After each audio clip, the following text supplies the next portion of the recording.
హోలీ పండుగ ఎంత ఆనందం కలిగించే రోజో. హోళిక తన ఒళ్ళో కూర్చుండబెట్టుకుని మంటల్లో దూకింది. ఒక్కొక్క పండుగకి ఒక్కొక్క ప్రత్యేకత. అయితే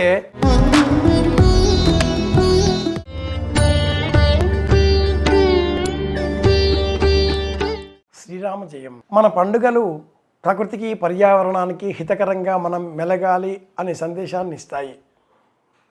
పండుగలు, వ్రతాలు, నోములు వేరు అంశాలతో ముడిపడి ఉన్నప్పటికీ ఏ పండుగకు ఆ పండుగ ఒక ప్రత్యేకతతో కూడుకొని ఉంటుంది.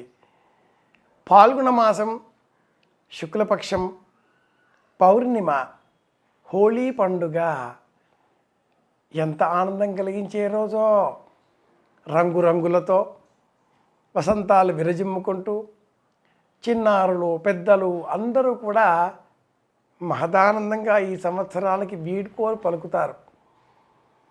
పాత గొప్ప, కొత్తవి పాతవి అయిన జ్ఞాపకాలన్నింటినీ కూడా బేరీజు వేసుకుంటూ ఇందులో ఈ సంవత్సరం అంతా కూడా గడచిన ఆ జ్ఞాపకాల దొంతరలలో మంచి జ్ఞాపకం అంటూ కొసమెరుపుగా హోళీ పండుగను నిర్వహించుకుంటారు.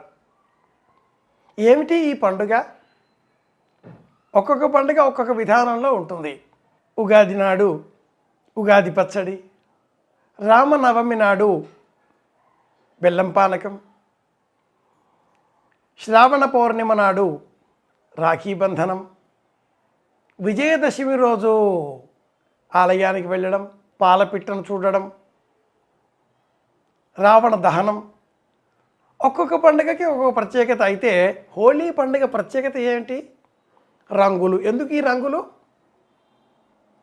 ఈ మాసంలో శిశిర ఋతువులో ఫాల్గుణ మాసంలో మన దేహంలో ఉండేటటువంటి వేడి ఒక్కసారిగా బయటకు వచ్చేస్తూ ఉంటుంది.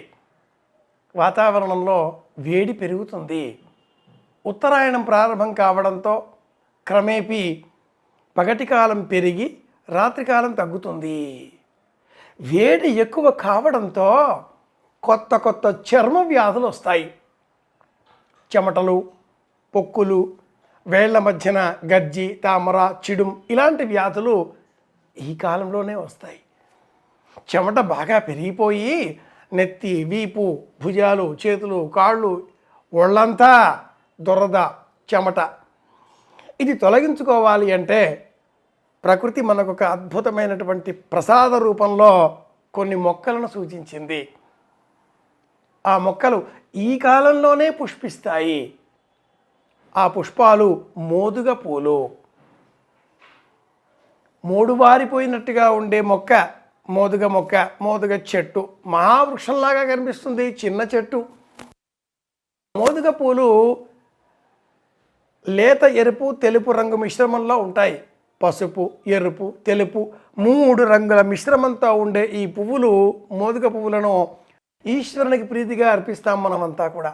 అలాగే ఆ మోదుగ పువ్వులు ఆయుర్వేద శాస్త్ర రహస్యాలను నిక్షిప్తం చేసుకుని ఉన్నాయి.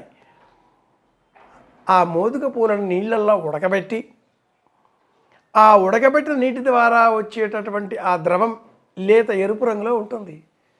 ఆ ద్రవంలో చేతులు ముంచితే ఈ చేతులపైన వచ్చేటటువంటి చిడుం, గజ్జి, తామర, చర్మ వ్యాధులు, బొల్లి, తెల్లగా వచ్చేటటువంటి పాండు రోగం, శరీరం అంతా కూడా పాలు పోవడం, తెల్లబారిపోవడం, అలాగే ల్యూకోడెర్మా అన్న పేరిట మనం చెప్పేటటువంటి తెలుపు చుక్కలుగా వచ్చే వ్యాధి తగ్గించేటటువంటి గుణం ఈ పువ్వులో ఉంది. కనుక మోదుగ పువ్వులను శివరాత్రి నాడు శివార్పణంగా సమర్పించాలి. మోదుగ పువ్వులను ఉడకబెట్టి ఆ వచ్చేటటువంటి ద్రవంతో వసంతాలు విరజిమ్ముకోవాలి. ఇది శాస్త్రీయ విజ్ఞానం అందించేటటువంటి కోణం. అలాగే పొద్దుతిరుగుడు పూలు, మందార పూలు, దిరిసిన పువ్వులు, రకరకాల రంగులలో లభించేటటువంటి పువ్వులు అనేకం ఈ కాలంలో లభిస్తాయి. పసుపు రంగులో ఉండే పుష్పాలు కూడా విశేషంగా లభిస్తాయి. ఆ పుష్పాలను మనం ప్రత్యేకంగా సేకరించి ఉడకబెట్టి వాటి ద్వారా వచ్చేటటువంటి పసుపు రంగు, అలాగే ఆకుపచ్చ రంగు, మారేడు ఆకులను నీటిలో మరగబెడితే మనకు చిక్కని చక్కని ఆకుపచ్చ రంగులో ఉండే ద్రవం లభిస్తుంది. మారేడు ఆకుకు కూడా చర్మ వ్యాధులను పోగొట్టేటటువంటి గుణం ఉంది. ఈ రహస్యం తెలిసిన ప్రాచీనులు ఆ మొక్కలను కాపాడుకోవాలి, ఆ మొక్కలను పెంచి పోషించాలి.